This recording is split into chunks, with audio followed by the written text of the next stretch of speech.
Pourquoi les femmes sont généralement de mauvaises oratrices? Alors, tu as bien lu, aujourd'hui on s'attaque à un sujet très délicat à aborder, mais extrêmement grave, et en 2020, il est temps de s'y intéresser sérieusement.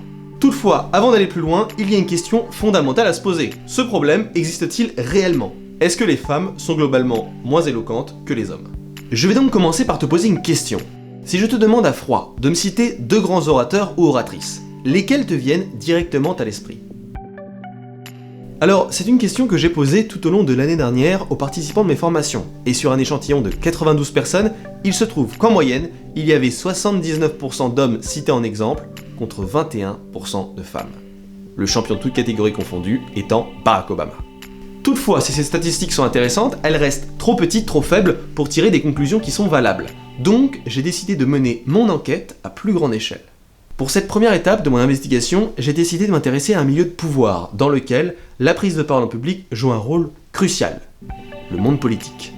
J'ai alors dû chercher une position où la prise de parole est importante, mais pour laquelle les quotas ne s'appliquent pas, à défaut de rendre ces statistiques inutilisables. J'en ai finalement trouvé une bonne, les candidats du premier tour de l'élection présidentielle de 2017.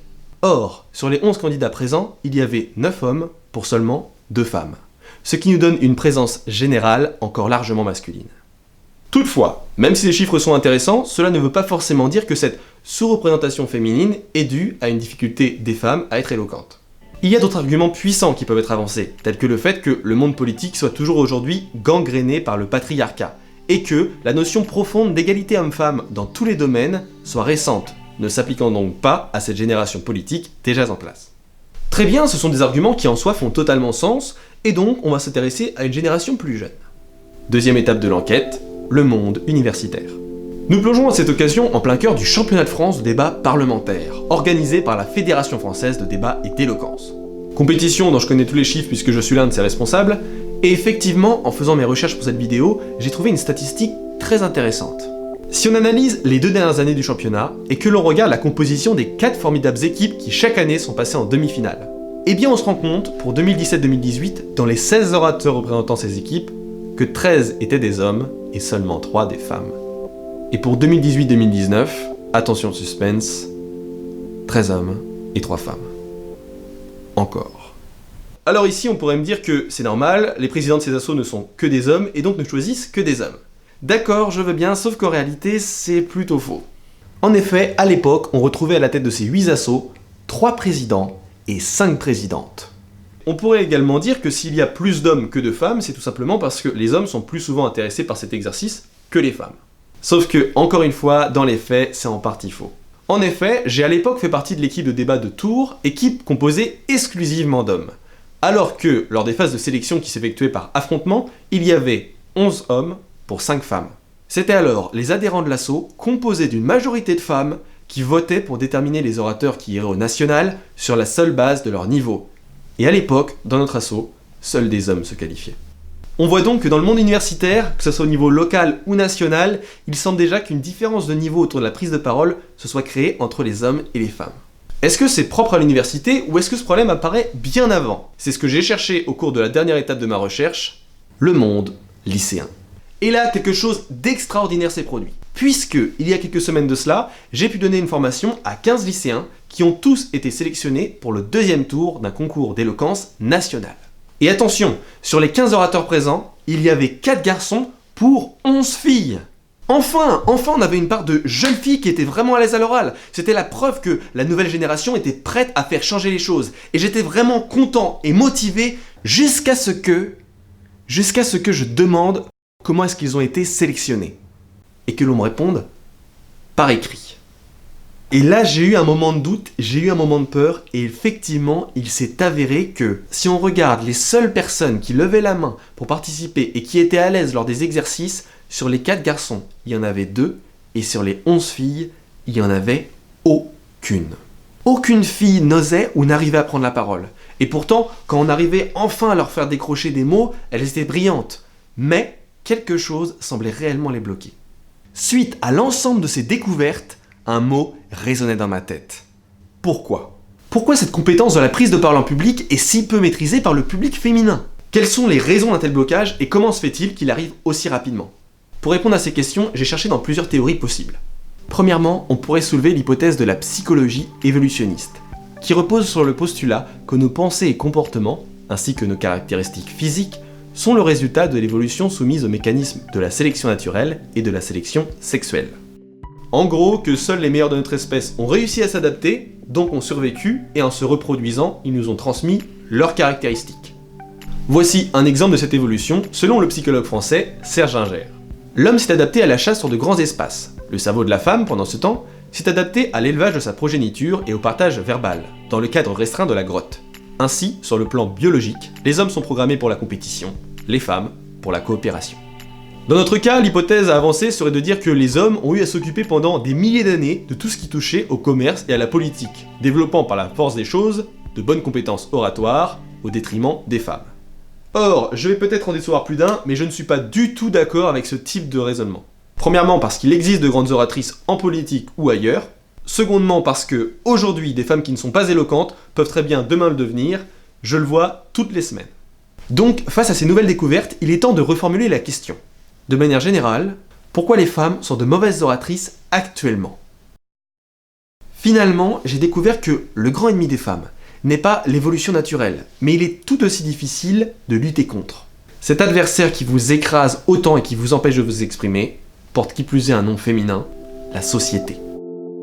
On va donc développer ensemble l'approche constructiviste. Celle-ci avance que les différences psychologiques observées entre hommes et femmes ne seraient pas le fruit de différences biologiques, mais s'expliqueraient par l'intériorisation des normes véhiculées au sein de la société. En gros, que les différences hommes-femmes seraient simplement façonnées par ce que nous impose la société.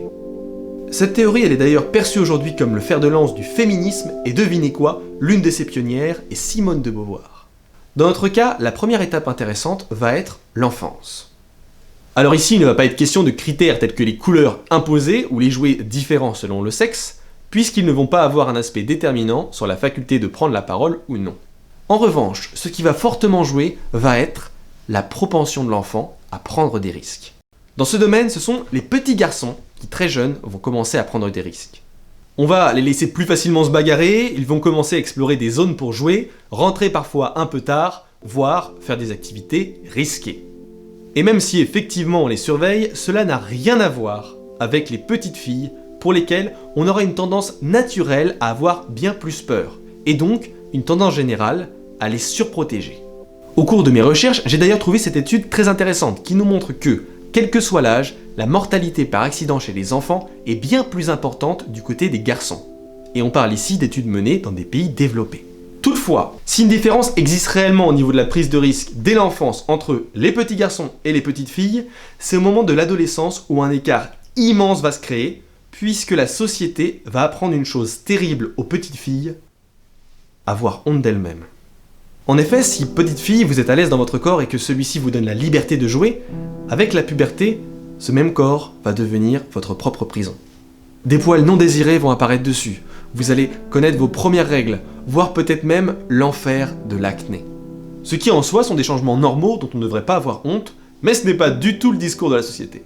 Non, elle vous apprend autre chose, à juger méchamment votre corps, à cacher impérativement ses boutons sous du maquillage, puisqu'il faut à tout prix être joli. Ce qui en plus vous paraît normal, puisque tout ce que vous voyez à la télé, ou toutes les personnes que vous suivez sur les réseaux sociaux, vous renvoient cet unique message, sois jolie. Objectif tellement important qu'il va légitimer la souffrance de ces jeunes filles, comme dans cette citation très bienveillante, il faut souffrir pour être belle.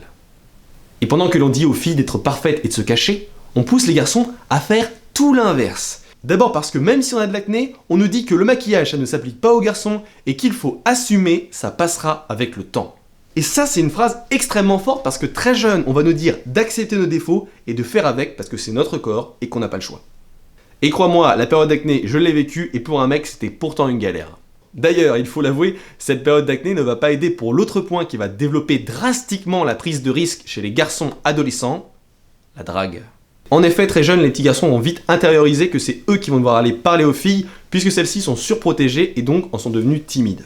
Et la drague, c'est difficile parce que tu vas interagir avec une autre personne, mais tu ne sais pas comment celle-ci va réagir, s'il va y avoir création de contact ou non. Et donc, tu vas prendre des risques. Voire prendre des coups à ton ego quand tu te rends compte que la personne qui est en face de toi n'est pas du tout intéressée par toi, mais par ton pote qui est à côté. Ah, la drague, ça a cassé tellement d'amitié, cette chose.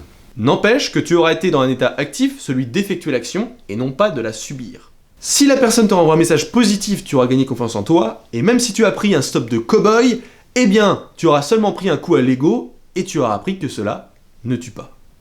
Dans tous les cas, état actif égale progression.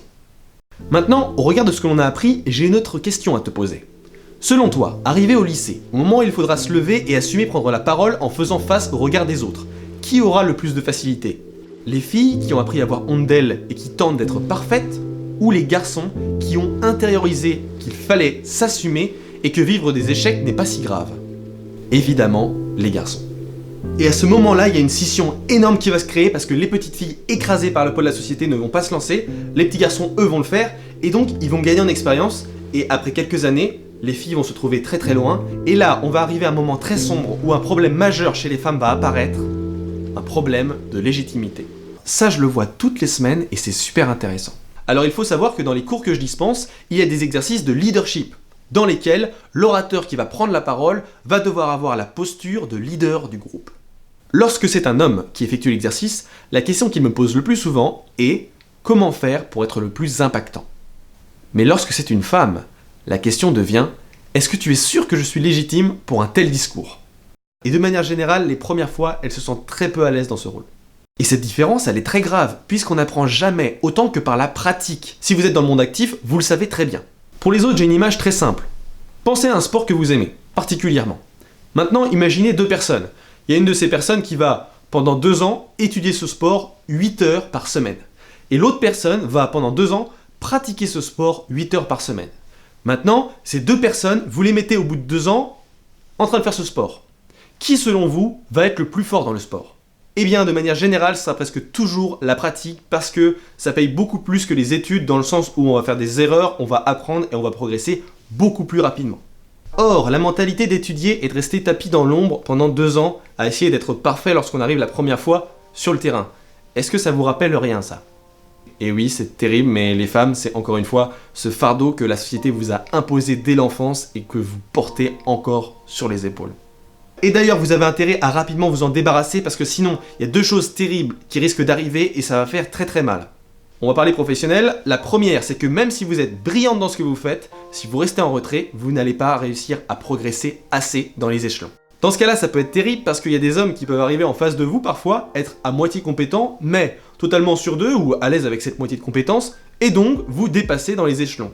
Et là, avoir un supérieur qui est moins compétent que vous, c'est très difficile à vivre parfois. Deuxièmement, et quelque chose qui est malheureux et terrible, mais il faut l'avouer parce que c'est une vérité, il y a des hommes qui sont machistes dans notre société, et si vous n'êtes pas à l'aise en prise de parole, il risque de se jouer de vous en public. Un manager qui détruit votre crédibilité, un supérieur qui dénigre vos compétences, c'est triste, mais on m'en parle toutes les semaines. Femmes comme hommes d'ailleurs.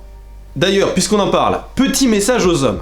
D'abord, si vous êtes sur cette vidéo, bravo. Bravo, ça montre que le sujet vous intéresse et que vous souhaitez aider les femmes. Pour cela, 2 choses dans la prise de parole en public. La première, c'est qu'il faut avoir conscience que pour nous, c'est pas forcément évident. Ça, je le vois toutes les semaines aussi, il y a des hommes qui viennent me voir, et je sais que c'est difficile. Mais il faut se dire que pour les femmes, parfois, c'est encore plus dur, à cause de ce fardeau imposé par la société. La deuxième chose, ça va être d'y aller doucement avec elles.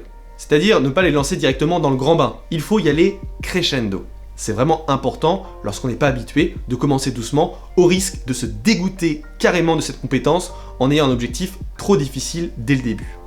Et justement, comment faire pour progresser lorsqu'on est une femme? Eh bien, il y a 2 choses que vous pouvez faire directement dès maintenant.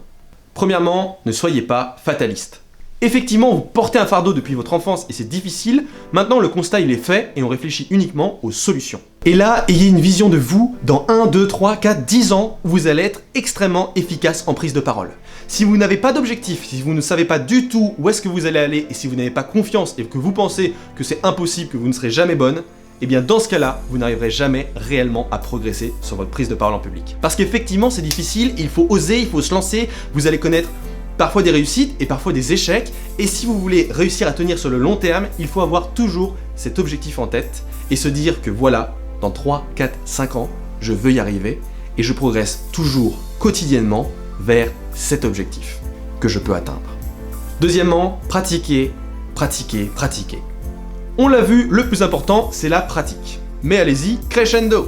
C'est-à-dire que vous allez commencer avec un membre qui est très proche de vous, puis ensuite peut-être avec un membre de votre famille, puis un ami, puis devant votre famille qui est plutôt réunie où il y a beaucoup de personnes, et enfin devant beaucoup d'amis, puis vos collègues. Avec cette méthode, on va éviter de se lancer directement dans le grand bain, et on va plutôt garder pied. On va y aller crescendo, petit à petit, mais on avance. Enfin, bravo à toi, parce que si tu es encore là, ça veut dire que tu es motivé pour progresser en prise de parole en public. Dans ce cas-là, je te conseille 2 autres choses si réellement tu souhaites progresser. La première, c'est de regarder d'autres vidéos de la chaîne et de prendre les conseils pour essayer de progresser tout seul ou toute seule. La seconde, c'est que si jamais tu es passionné par ton travail, tu adores ce que tu fais dans la vie et tu souhaites acquérir cette compétence particulière qui est la prise de parole en public pour arriver à progresser encore, sache que je donne des cours particuliers. Je mets mon adresse juste en dessous dans la description de cette vidéo. Tu m'envoies un message et jusqu'à fin janvier 2020, pour les bonnes résolutions, je t'offre 30 minutes gratuites de cours. Comme ça, tu vois s'il y a un bon feeling et tu vois ce que je pourrais donner comme conseil. Et si tu veux aller plus loin, ça sera un plaisir que de travailler avec toi. Et pour celles et ceux hors timing, vous pouvez toujours essayer. Dans tous les cas, j'aime les personnes qui prennent des risques. En espérant vous avoir aidé, à la prochaine les oratrices.